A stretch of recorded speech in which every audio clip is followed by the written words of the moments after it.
Hi friends, ఎలా ఉన్నారు?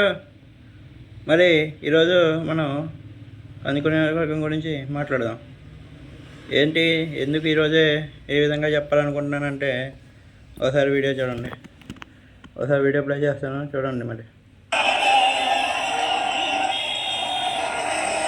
మరి విజువల్ చూస్తున్నట్లయితే మీకు తెలుస్తుంది ఇది ఎక్కడో. ఓకే, ఇప్పుడు ఈ విజువల్లో మీరు చూసినట్లయితే ఇది ఎక్కడా కాదండి, మన కందుకూరులోని ఎన్టీఆర్ బొమ్మ సెంటర్. అదే అండి, ఒక పక్క ప్రభుత్వ ఆసుపత్రి, ఇంకో పక్క ఎన్టీఆర్ బొమ్మ, అదేవిధంగా ఎప్పుకుంట రోడ్డు, ఇటు పామూరు రోడ్డు, ఇటు మామూలుగా వన్ వే ఉంటుంది కాబట్టి ఈ విధంగా ఈ రోడ్డు. అయితే ఈరోజు ఎందుకు ఈ రోడ్డు ఇంత ప్రత్యేకంగా ఉందంటే, ఇదిగోండి, ఇది పోతురామిట్ట ప్రాంతం చూసారు కదా. ఇక్కడ నుంచి మన టీడీపీ ఉమ్మడి అభ్యర్థి అయినటువంటి ఇంటూరు నాగేశ్వరరావు గారు మొదలుపెట్టారండి. ఇక్కడ నుంచి సాగింది నామినేషన్ ప్రక్రియ. మరి ఇక్కడ చూస్తే జనాలు ఏ విధంగా ఉన్నారో మనకు తెలుస్తుంది. అలా ఈ విధంగా సాగింది.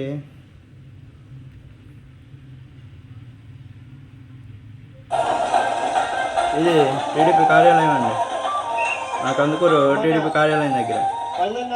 చూసారు కదా ఏ విధంగా సాగిందో.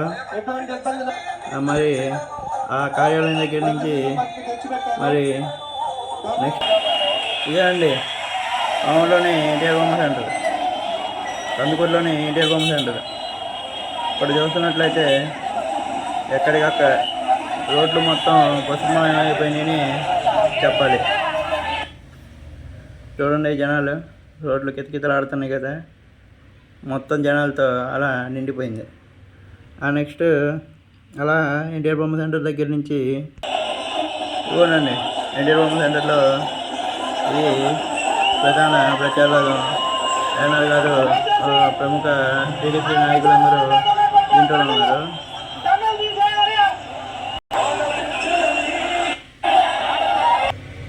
ఏదో చూస్తే మనకి చాలా మందికి అర్థమైపోద్ది. ఎక్కడ తెలిసిందే కదా, మన పోస్ట్ ఆఫీస్ సెంటర్ అంబేద్కర్ బొమ్మ దగ్గర. మరి ఏంటి జెండాలు మరిని అంటున్నారా? ఏంటి మన ఎంఆర్పిఎస్ జెండాలు చూడండి. ఎంఆర్పిఎస్ వాళ్ళు కూడా మొత్తానికి టీడీపీకే మద్దతు ఇచ్చారు. చూడండి, అయిపోనండి మన ఎంఆర్పిఎస్ జెండాలు. చూసారు కదా, ఇదండి అయ్యన్నారు గారి పోస్ట్ ఆఫీస్ సెంటర్ వరకు ఎలా ఉంది. ఇదేనండి మన అంకమ్మ తల్లి సెంటర్ అండి. చూడండి, మన అంకమ్మ తల్లి సెంటర్ దగ్గర ఏ విధంగా ఉందో పరిస్థితి. చూడండి, ఏదన్నా వెహికల్ కనిపిస్తున్నామో లేదు, మొత్తం జనాలతో ఈ విధంగా నిండిపోయిందండి. చూడండి, మన జనసేన అది కూడా అండి అంకమ్మ తల్లి గుడి ప్రధాన ద్వారం అండి. ఈ విధంగా ఉందండి. మరి ఇప్పుడు మనం అంకమ్మ తల్లి గుడిని ఒకసారి ప్రధాన ద్వారం చూద్దాం. అదిగోనండి మన అంకమ్మ తల్లి ప్రధాన ద్వారం.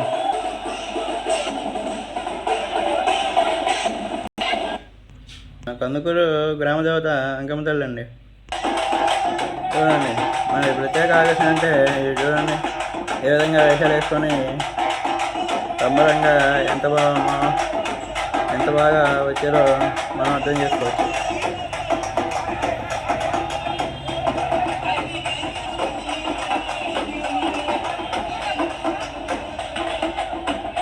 ఇదేనండి మనం నామినేషన్లో తీసిన ఇదేనండి లాస్ట్ విజువల్. ఎక్కడంటే మన చర్చ్ సెంటర్ దగ్గర. ఇదేనండి ఇంకా దాదాపుగా సబ్ కలెక్టర్ ఆఫీస్ దగ్గరికి వచ్చేసినట్టే అండి. ఇవ్వండి ఇక్కడ ఎన్ఆర్ గారు, ఇవ్వనండి ఎన్ఆర్ గారు పాదయాత్రతో అలా నడుచుకుంటూ సబ్ కలెక్టర్ ఆఫీస్ దాకా వెళ్ళి నామినేషన్ వేయడం జరిగింది. మరి ఈరోజు మనం దీని గురించి కానీ మాట్లాడుకున్నట్లయితే కందుకూరులో ఇంత జనం ఎప్పుడూ రాలేదండి ఈ నామినేషన్కి వచ్చినంత జనం. అదేవిధంగా మనం గత కొన్ని సంవత్సరాలు లాస్ట్ ఇయర్ చూసుకున్నట్లయితే పోయిన సంవత్సరం ఎప్పుడు మొదట వైసీపీ వాళ్ళు వేసేవాళ్ళు, తర్వాత తర్వాత రోజు కానీ ఆ తర్వాత రోజు కానీ టీడీపీ వాళ్ళు వేసేవాళ్ళండి. కానీ ఈ సంవత్సరం దానికి భిన్నంగా ఉందండి. ఈ చేప ఫస్ట్ వైసీపీ వాళ్ళు, ఈ చేప ఫస్ట్ మన ఎన్డీఏ కూటమి అదే టీడీపీ వాళ్ళు వేశారు. మరి రేపు వైసీపీ వాళ్ళు వేస్తారంట. చూడాలి మరి. ఈరోజు టీడీపీ జనం అయితే ఇదే జనం చూస్తున్నట్లయితే అమ్మో ఎండ లేకపోతే కందుకూరు పట్టేది కాదేమో అన్నట్టుగా ఒక్కోసారి అనిపించిందండి. కానీ ఈరోజు మనం పోలీస్ వాళ్ళకి డిపార్ట్మెంట్ వాళ్ళకి చాలా చెప్పుకోవాలండి. వాళ్ళు చాలా బాగా కంట్రోల్ చేశారండి ఈరోజు. ఎప్పటికప్పుడు బస్సులని ట్రాఫిక్ని అటు ఇటు రోడ్లు మారుస్తూ ఈ రోడ్డుకు వచ్చినప్పుడు బస్సులను అటు మళ్లించడం, ఆ రోడ్డుకు వచ్చినప్పుడు బస్సులని ఇటు మళ్లించడం చాలా బాగా కంట్రోల్ చేశారండి. హ్యాట్స్ ఆఫ్ అండి. వాళ్ళకి మాత్రం చాలా బాగా చెప్పుకోవాలండి. మరి ఇదే విధంగా ఇక్కడ ప్రజలకు ఒక డౌట్ వచ్చిందండి. మరి డబల్ అభ్యర్థిగా ఆయన పోటీ చేస్తున్నారు కదా, మరి ఓట్లు చేలవా? అక్కడికే వస్తున్నా. ఇవ్వండి ఈ విధువులు చూసారా? నెల్లూరు ఎంపీగా పోటీ చేస్తున్న మన వేమిరెడ్డి గారు, అలాగే మన రెవెల్ అభ్యర్థిగా పోటీ చేయాలనుకుంటున్న మన రాజేష్ గారు. మరి మొత్తానికైతే చిన్న చిన్న సంప్రదింపులు అయితే జరుపుతున్నారండి. మొత్తానికి రాజేష్ గారు అభ్యర్థిగా పోటీ చేస్తారా లేదా అనేది కొంచెం డౌట్గా ఉంది. లేదా టీడీపీ పార్టీకి మద్దతు ఇచ్చారంటే ఇంకా మెజారిటీ ఎంతలో వస్తుందో కూడా ఊహించలేమండి. అండి మరి రాజేష్ గారు మద్దతు ఇస్తారో లేదో ఇంకా మనకు అఫీషియల్గా అయితే తెలియలేదు. ఇస్తే మాత్రం తెలిసిందే కదా. ఇంకా ఈ నామినేషన్కి ఎలా ఉంది, రేపు గెలిస్తే ఇంకెలా ఉంటుందో ఒకసారి ఊహించండి. ఏ విధంగా సంబరాలు చేస్తారు అదండి. మరి ఒకసారి ఇంటూరి గారు ఒకవేళ టీడీపీ కానీ కందుకూరులో గెలిస్తే ఏమేం చేస్తారు అనేది ఒకసారి మనం మాట్లాడుకుందామండి. మొన్న జిల్లా విభజనలో కందుకూరు నియోజకవర్గం నెల్లూరు జిల్లాకు అయితే వెళ్ళిందండి.